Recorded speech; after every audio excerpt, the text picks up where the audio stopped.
صرف اور صرف ایک مقصد ہے کہ میں اپنی قوم کو آگاہ کرنا چاہتا ہوں کہ جس طرح ہماری معیشت تیزی سے نیچے جا رہی ہے، اگر اس ملک کے اندر سیاسی استحکام نہ آیا، مجھے یہ خوف ہے کہ یہ ادھر پہنچ جائے گا کہ اس کو کنٹرول کرنا، اس کو پھر گرنے سے روکنا سب کے لیے مشکل ہو جائے گا۔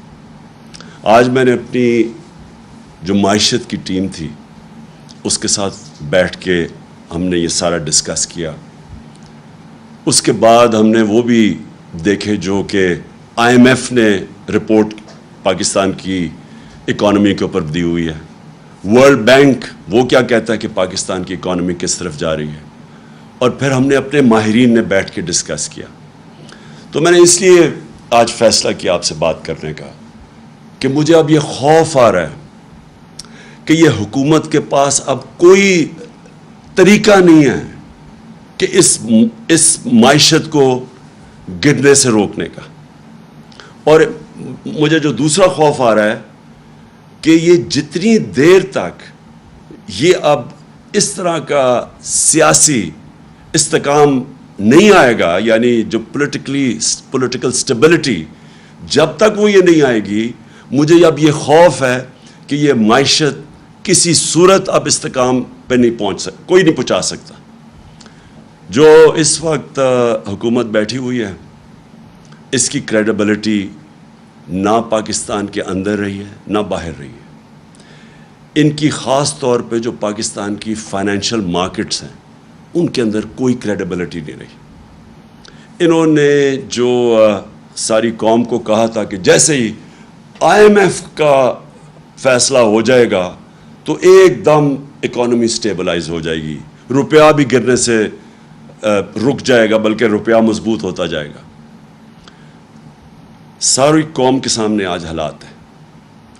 IMF کی ساری کنڈیشنز مانی انہوں نے، تاریخی مہنگائی ہوئی پاکستان میں، جو میں بھی آپ کے سامنے باقاعدہ بتاؤں گا کہ آج اس پاکستان کی عوام کے اوپر کیا گزر رہی ہے۔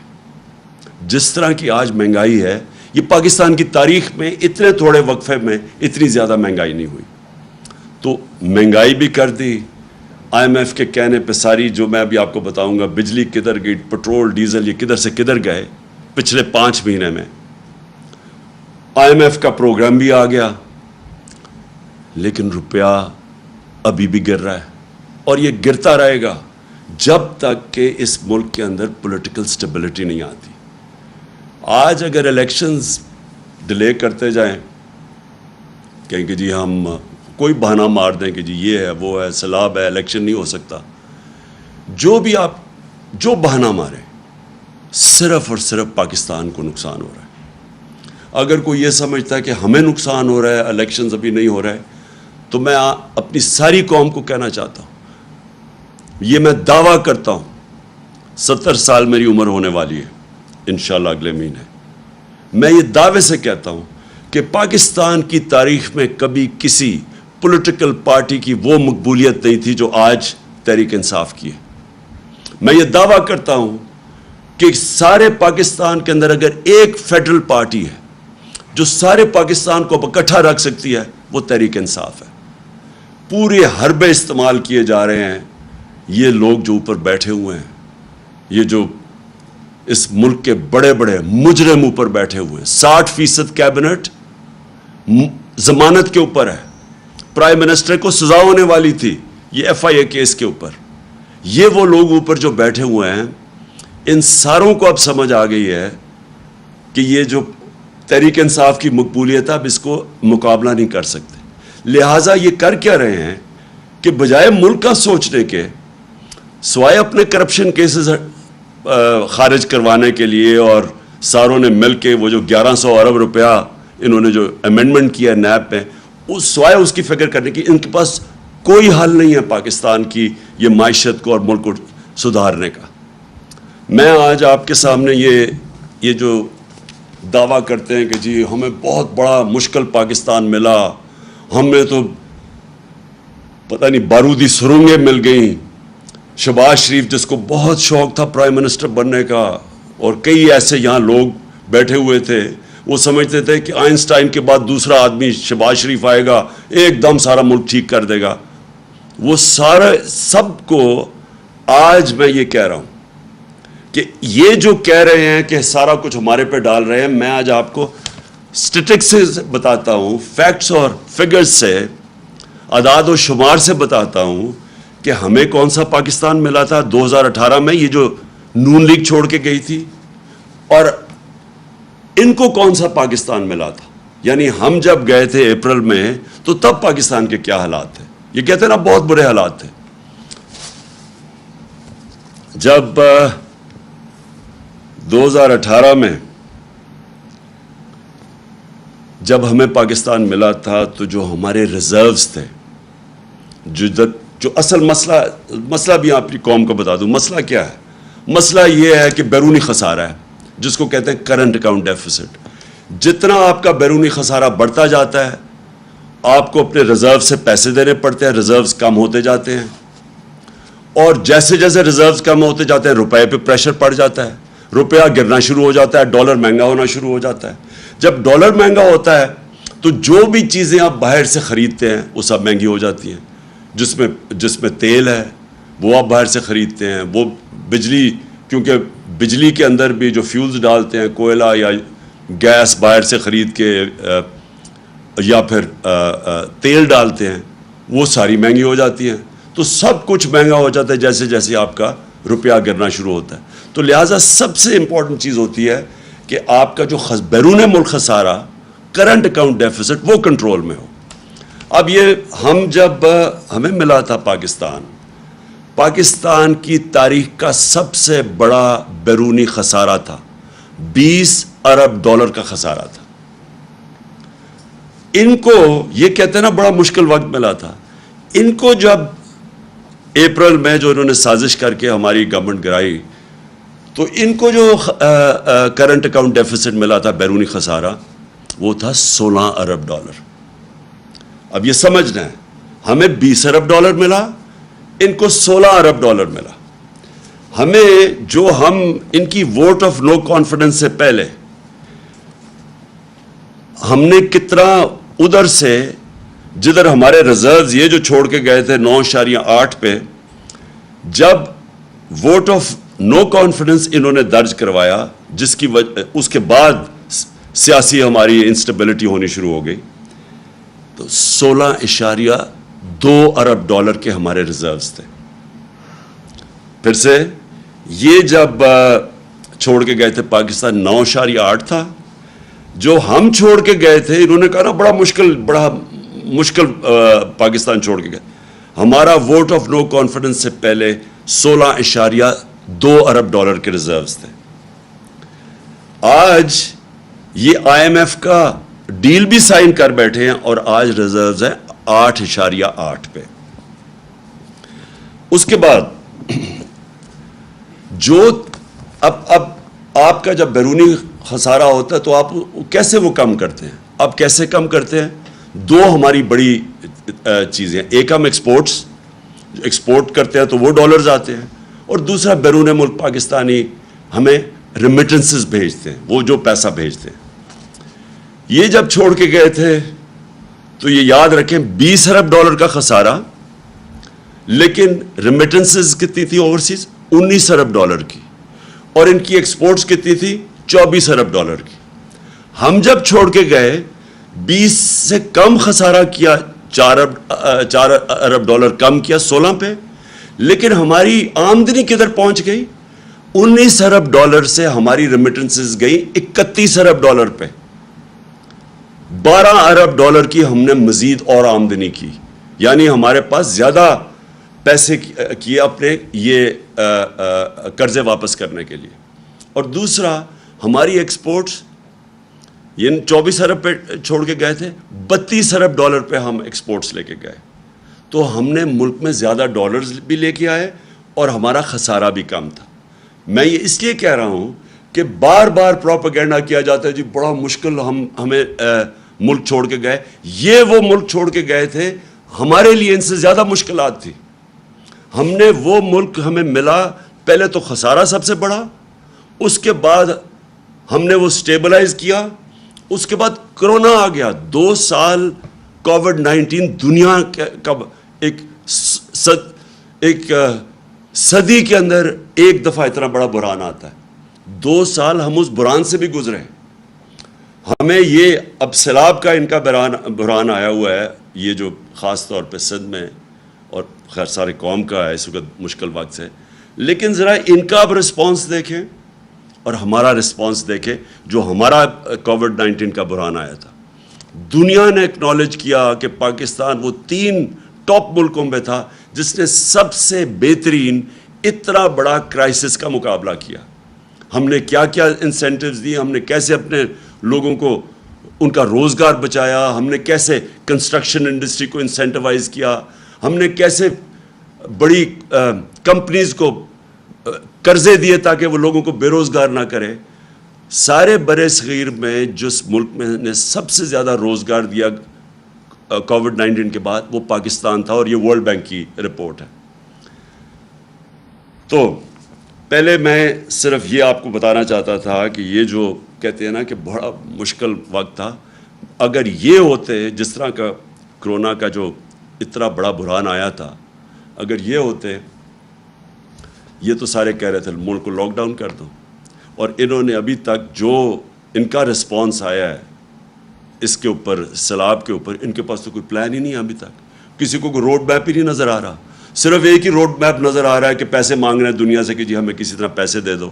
وہ جو سیکرٹری جنرل یونائٹڈ نیشنز کا آیا تھا اس کا وہ کپڑے ہی, وہ بازو ہی نہیں چھوڑ رہا تھا شہباز شریف کو کہ پیسے مل جائے.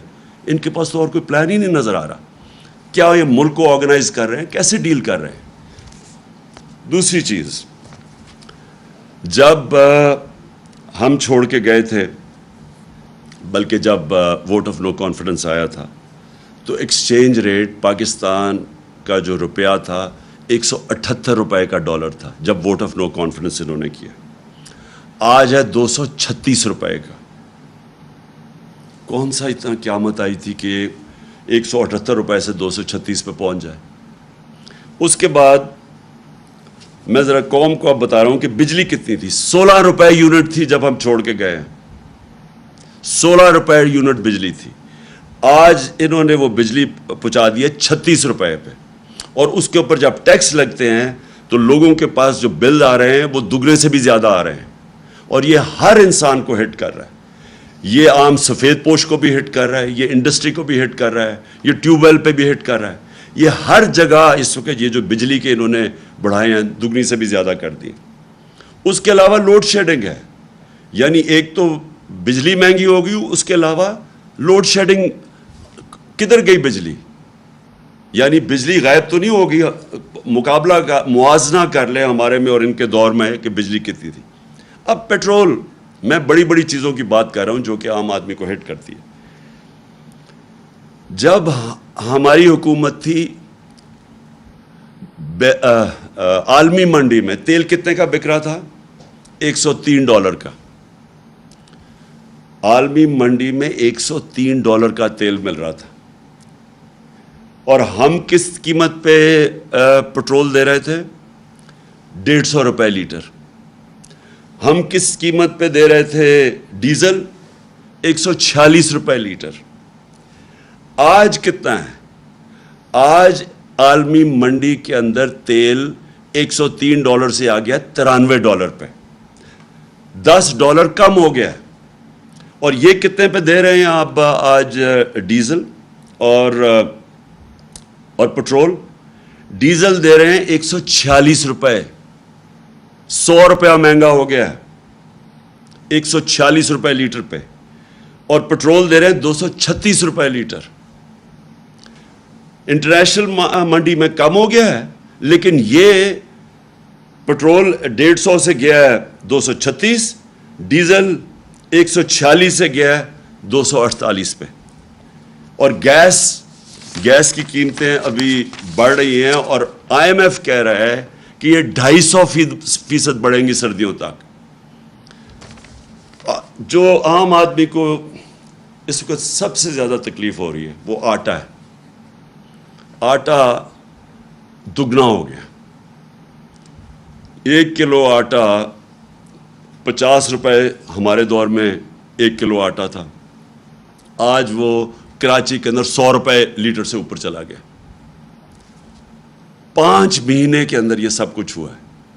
میں سوال یہ پوچھتا ہوں کہ کیا ہوا 5 مہینے میں کہ وہ کدھر سے کدھر قیمتیں چلی گئی ہیں۔ میں آپ کے سامنے بتا رہا ہوں، اور یہ صرف ساری چیز اور قیمتیں لے لیں۔ چاول گئے ہیں 100 روپے سے 225 روپے پہ، دالیں گئی ہیں جو عام آدمی، میں صرف وہ باتیں کر رہا ہوں جو عام آدمی جس کے اوپر رہتا ہے، 225 روپے سے 360 روپے پہ گئی ہیں دالیں۔ جو گھی ہے، پام آئل جو ہمارے زمانے میں امپورٹ کرتے تھے وہ $1700 تھا، آج وہ نیچے آ کے $1000 پہ آ گیا ہے۔ کم ہو گئی عالمی منڈی میں جو ہم امپورٹ کرتے ہیں پام آئل۔ ہمارے دور میں 450 روپے تھا، آج ہے 560 روپے۔ میں پھر سے وہ کہہ رہا ہوں، وہ جو چیزیں عام آدمی استعمال کرتا ہے۔ انفلیشن، یہ جو سب سے اس کی جو فگر ہے جس کو کہتے ہیں سینسٹیو پرائس انڈیکس، اپریل کے اندر 18% تھی جب ہم چھوڑ کے گئے، آج ہے 45%۔ سارا انہوں نے ہمارے اوپر کیمپین چلائی کہ بہت مہنگا ہو گیا پاکستان، مہنگائی ہو گئی، لوگوں کا گزارا مشکل ہے۔ ساتھ مجھے افسوس سے کہنا پڑتا ہے کہ ان کا پیڈ میڈیا، لفافے، میڈیا ہاؤسز جو اس کیمپین اور پروپیگنڈا میں شامل تھے، انہوں نے ہر روز، آپ اٹھا کے دیکھیں اخبار، ہر روز اخبار میں پڑھو کہ جی یہ مہنگائی ہو گئی۔ ہم کہتے گئے کہ عالمی مہنگائی ہے، میں کہتا گیا کہ دنیا کے اندر ایک کووڈ-19 کے بعد ایک کموڈٹی سپر سائیکل آیا، دنیا میں مہنگائی ہوگی، میں ہر جگہ بتاتا گیا۔ انہوں نے مسلسل مہنگائی مارچ، دھرنے دو، گورنمنٹ گراؤ، یہ لوگوں کا معاشی قتل کر دیا۔ آج یہ سوچ لیں کہ یہ جو سینسٹیو پرائس انڈیکس ہے، یہ سب سے زیادہ وہ اللہ نے ان کو ایکسپوز کیا ہے، کیونکہ ان کا مقصد تو تھا ہی نہیں، مہنگائی دور کرنا تو ان کا مقصد تھا ہی نہیں، وہ تو ایک بہانہ تھا۔ انہوں نے اپنے کرپشن کے کیسز بچانے تھے، جو 1100 ارب روپے کے 1100 ارب روپے کے ان کے اوپر کرپشن کے کیسز تھے، جو 60% کیبنٹ ضمانت پہ ہے۔ ان کی جناب 18% سے سینسٹیو پرائس انڈیکس گئی ہے 45% پہ۔ یہ پاکستان کی تاریخ کی سب سے زیادہ مہنگائی ہے۔ کون سا قیامت آئی تھی؟ میں نے آپ کو بتا دیا ہمیں کیا ملا تھا اور ان کو کیا ملا ہے۔ یہ کیسے جسٹیفائی کرتے ہیں؟ پھر آگے چلے جائیں۔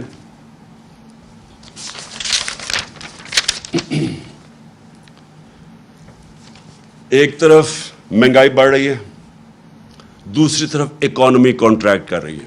مطلب یہ کہ جو ہمارا 17 سال کے بعد ہم نے اس جگہ سے ملک جو ادھر چھوڑ کے گئے تھے ادھر سے نکال کے ہم نے جو پاکستان کی جو ریٹ تھی، گروتھ ریٹ تھی، جو دولت میں اضافہ تھا جس کو گروتھ ریٹ کہتے ہیں، ہمارے آخری 2 سال میں 5.6% اور چوتھے سال کے اندر 6%۔ 17 سال کے بعد یہ پاکستان کی سب سے بہترین اکنامک گروتھ تھی، 17 سال کے بعد۔ اب یہ مجھے بتائیں کہ آج پریڈکٹ کر رہے ہیں کہ 0.6% پہ گروتھ ریٹ چلی گئی ہے، یعنی وہاں سے گر کے نیچے آ گئی ہے۔ اس کا مطلب کیا ہے؟ گروتھ ریٹ کیوں گرے گی؟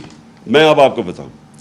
جو ٹیلی فون کی انڈسٹری اور جو گاڑیوں کی انڈسٹری ہے اس میں 50% وہ بند ہو گئی ہے، یعنی وہاں بے روزگاری اب پھیل رہی ہے۔ اس کا جب انڈسٹری بند ہوتی ہے تو اس کا صرف یہی نہیں مطلب کہ بے روزگار ہوں گے، ٹیکس کے اندر کمی ہے۔ ہمارے دور میں پاکستان کی تاریخ کا، جب ہم چھوڑ کے گئے تھے اپریل میں، پاکستان کی تاریخ کا سب سے زیادہ ٹیکس اکٹھا کیا گیا تھا، جس کی وجہ سے ہم نے سبسڈائز کیا تھا پٹرول اور ڈیزل، ہم نے اپنے لوگوں کو مہنگائی سے بچایا ہوا تھا، اور کیونکہ ہم نے سب سے زیادہ پیسہ اکٹھا کیا تھا آمدنی میں۔ ان کے اب یہ جو بند ہو رہی ہے، کار کی انڈسٹری آدھی پہ فنکشن کر رہی ہے، 50% بند ہو رہی ہے۔ ٹیکسٹائل جس کے اوپر پاکستان چلتا ہے، ایکسپورٹس جس میں بڑھتی ہیں، وہ 20% بند ہو رہی ہے۔ اب اس کا مطلب یہ ہے کہ ہماری ایکسپورٹس اور کم ہو جائیں گی۔ جب ایکسپورٹس کم ہوں گی اس کا مطلب ڈالر کم آنے شروع ہوں گے، جب ڈالر کم آنے شروع ہوں گے بیرونی ملک کا خسارہ بڑھ جائے گا. جب وہ خسارہ بڑھے گا روپے کے اوپر اور پریشر پڑ جائے گا. تو ٹیکسٹائل 20% انڈسٹری بند ہو گئی ہے. سیمنٹ 34% سیمنٹ سیلز کم ہو گئی ہیں. پٹرول جس کے اوپر بھی گورنمنٹ پیسہ بناتی ہے, جب پٹرول زیادہ بکتا ہے تو گورنمنٹ کی آمدنی میں اضافہ ہوتا ہے. 22% پٹرول مہنگائی کی وجہ سے وہ کم ہو گیا. اور اب جو دو چیزیں ہم پاکستان فیس کر رہے ہیں, ایک طرف مہنگائی, دوسری طرف بے روزگاری, جس کی وجہ سے ورلڈ بینک اور IMF اب کہہ رہی ہیں کہ پاکستان انتشار کی طرف جا رہا ہے, سول انریسٹ کی طرف جا رہا ہے, سری لنکا والے سچویشن کی طرف جا رہا ہے, کیونکہ ان کے پاس اب کوئی حل نہیں ہے اس کا.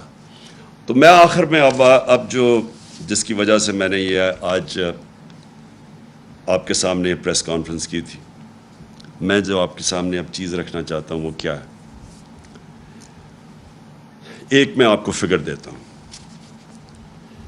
ایک ہوتی ہے انٹرنیشنلی ایک ملک کی رسک ہوتی ہے, یعنی اگر ہم اس ملک کو قرضہ دیں تو وہ کیا چانس ہے وہ قرضہ واپس کرنے کی, اس ملک کو وہ کیا اس کے پاس اتنی سکت ہے کہ وہ قرضہ واپس کر سکتی ہے. پاکستان کی جو فائنینسنگ ہے, یعنی ہمیں ہر سال, اس سال ہمیں $30 ارب ہمیں فائنینس کرنا ہے. یعنی $30 ارب کی ہم نے جو ہمارے اوپر لائبلٹیز ہیں, ہم نے جو قرضے لیے ہوئے ہیں, ان کی قسطیں ہیں, ان کے اوپر جو سود دینا ہے, وہ ہے $30 ارب. IMF, ورلڈ بینک اور ایشین ڈیولپمنٹ بینک, ان کا جو ملا کے بھی ہمارے پاس پیسہ آئے گا نا, کیونکہ ہم نے IMF ڈیل سائن کر دی ہے, وہ بنے گا $8 ارب. باقی $22 ارب ہمیں دنیا سے فائنینس کروانا ہے. اب یہ جو میں اپنی جو مجھے خطرہ اب نظر آ رہا ہے, میں اس لیے یہ پریس کانفرنس کی ہے, جو رسک ریٹنگ ہوتی ہے نا, جو انٹرنیشنلی جو ادارے ہیں, کریڈٹ ریٹنگ ادارے ہیں, موڈیز, فچ, یہ جو ادارے ہوتے ہیں یہ ریٹ کرتے ہیں کہ اس ملک کی یہ ہمارے دور میں ہماری کریڈٹ ریٹنگ پازیٹیو تھی, جب سے ہم گئے ہیں وہ نیگیٹو پہ آ گئی ہے. یعنی کہ وہ یہ سمجھتے ہیں کہ اس ملک میں اب سکت نہیں ہے قرضے واپس کرنے کی. جب وہ یہ سمجھتے ہیں تو جو قرضے کی قیمت ہے وہ بڑھ جاتی ہے. تو اب میں ذرا آپ کو بتانا چاہتا ہوں کہ یہ جو سارا ہوا, اور میں پھر سے یہاں کہنا چاہتا ہوں کہ جو اس ملک میں طاقتور لوگ ہیں, میں نے ان کو واضح طور پہ یہ بتایا تھا کہ یہ ہم بڑی مشکل سے ہم نے اپنی معیشت کو سنبھالا ہوا ہے. اگر اس ملک میں سیاسی استحکام نہ رہا, اگر آپ نے یہ پولیٹیکل ڈیسٹیبلائزیشن ہونے دی, کیونکہ پاور تو جس کے پاس ہے وہ روک سکتے تھے یہ جو سازش ہوئی ہے ہمارے خلاف. میں نے تب کہا اور میں نے شوکت ترین کو بھی کہا کہ ان کو بتاؤ کہ ایک دفعہ ہماری سیاسی استحکام نہ رہا, یعنی یہ جو ووٹ آف نو کانفیڈنس یہ جو دائر کر رہے ہیں اور پولیٹیکل انسٹیبلٹی آ رہی ہے, اس کا ڈائریکٹ امپیکٹ پڑے گا ہماری معیشت پہ. معیشت جو ہوتی ہے وہ ریلیٹڈ ہوتی ہے آپ کی سیاسی استحکام کے ساتھ. جیسے ہی آپ کا سیاسی استحکام بکھرتا ہے, معیشت بھی بکھرتی ہے, لوگوں کا کانفیڈنس چلا جاتا ہے. تو میں یہ ذرا آپ کو فگر دیتا ہوں کہ ہماری رسک ریٹنگ 4 مارچ کو 5% تھی, یا صرف 5% لوگ سمجھتے تھے کہ ہم اپنے قرضے یعنی واپس نہیں کر سکیں گے, یعنی رسک ہے پاکستان, صرف 5%. جیسے ہی انہوں نے vote of no confidence table کی اسمبلی میں, 4 دنوں کے اندر وہ وہاں سے گئی 5% سے دگنی ہو کے 9% پہ چلی گئی. صرف کیونکہ جیسے ہی ان کو لگا کہ اب پولیٹیکلی سٹیبل نہیں ہوگا ملک, پولیٹیکل انسٹیبلٹی ہوگی, دگنی ہوگی رسک ریٹنگ. اور آج کیا ہے, آج پاکستان کی جو رسک ریٹنگ ہے 22.7 ہے. 22.7 کا مطلب یہ ہے کہ ہمارے لیے باہر سے یہ جو ہمارا $30 ارب کی فائنینسنگ کروانی ہے, اس کو فائنینس کرانا مشکل ہو جائے گا. جو بینکس ہیں وہ ہمیں پیسے دیتے ہوئے ڈریں گے, کیونکہ رسک پہنچ گئی ہے 22.7%.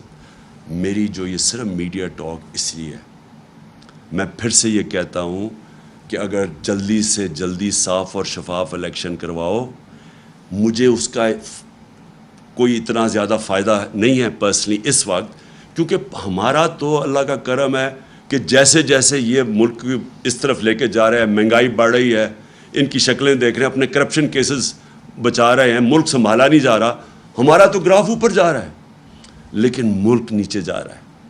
اور یہ جو میں نے آپ کو بتایا کہ اگر اس ملک میں پولیٹیکل سٹیبلٹی نہیں آتی، یہ اس کی اکانومی اب سٹیبلائز نہیں ہونے لگی، ہماری جو اکانومی ہے، جو ہماری معیشت ہے، یہ اب نیچے جائے گی، اور نظر آ رہا ہے کہ مارکیٹ کو کوئی اب اعتماد ہی نہیں ہے، نہ اندر مارکیٹ کو اعتماد ہے نہ باہر۔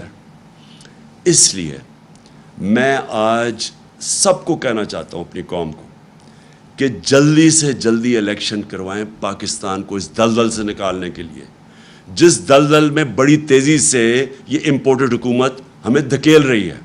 سازش تو انہوں نے کر دی، اپنے کرپشن کیسز کے اوپر تو انہوں نے آتے ساتھ ہی فیصلے کروا لیے۔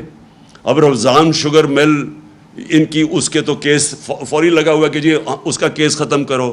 ایف آئی اے کا جو شہباز شریف اور بیٹوں کا 16 ارب کا کیس تھا، وہ بھی 4 گواہ بھی اللہ کو پیارے ہو چکے ہیں، مقصود چپڑاسی بھی چلا گیا ہے، جو انویسٹیگیٹ کر رہا تھا ڈاکٹر رضوان وہ بھی نہیں ہے، وہ تو ہو رہا ہے سارا کچھ، ملک کو یہ نیچے لے کے جا رہے ہیں۔ تو آج میں اپنی ساری قوم سے اپیل کرتا ہوں کہ یہ اس ملک کو اگر ہم نے مزید اس دلدل سے نکالنا ہے، اس طرح کی مہنگائی سے بچانا ہے، جس طرف جا رہی ہے چیزیں مہنگی، آئی ایم ایف نے کہا ہے کہ ابھی بجلی اور مہنگی ہونے والی ہے، ان کی رپورٹ میں ہے۔ ہم نے اپنے ملک کو انتشار سے بچانا ہے، فوری طور پہ صاف اور شفاف الیکشن اناؤنس کیے جائیں۔ جتنی یہ دیر کرتے جائیں گے بحران بڑھتا جائے گا، اور پھر سے مجھے خوف ہے کہ ایسا نہ وقت آ جائے کہ سب کے ہاتھ سے یہ نکل جائے۔ میں آخر میں صرف ایک چیز سے ختم کرتا ہوں کہ بجائے اس کے کہ ہم صبر سے یہ ساری جس طرح کہ ہمیں دیوار سے لگایا جا رہا ہے، کیسز کی بارش ہوئی ہے، کبھی دہشت گردی کا کیس اور کبھی کوئی کیس، اور ہر دوسرے دن کوئی نئی ایف آئی آر، اور جو ہمارے لوگوں کے اوپر دبایا جا رہا ہے، میڈیا ہاؤسز، میڈیا کے اندر جو صحافی جو لگتا ہے کہ ہمیں سپورٹ کر رہے ہیں، ان کے پیچھے پڑے ہوئے ہیں، اس سے ملک نہیں سدھرنے لگا۔ اگر کسی کا خیال ہے کہ یہ فیشسٹ ٹیکٹکس سے یہ کسی طرح یہ زیادہ دیر ٹھہر جائیں گے، یہ ملک کو ہی نقصان پہنچا رہے ہیں۔ کوئی نہیں روک سکتا اس ملک میں انتشار کو اگر اسی طرح یہ چلتے رہے۔ اور میں دیکھ رہا ہوں جس طرح دیوار کے لگایا جا رہا ہے، میں آج صرف اس چیز پہ ختم کرتا ہوں کہ یہ زیادہ دیر اب ہمارا صبر نہیں رہے گا۔ اگر یہ اسی طرح چلتے رہے اور ملک کو اسی طرح نیچے لے جاتے رہے تو ہمیں پھر ایک کال دینی پڑے گی اپنی عوام کو۔ پاکستان پائندہ باد۔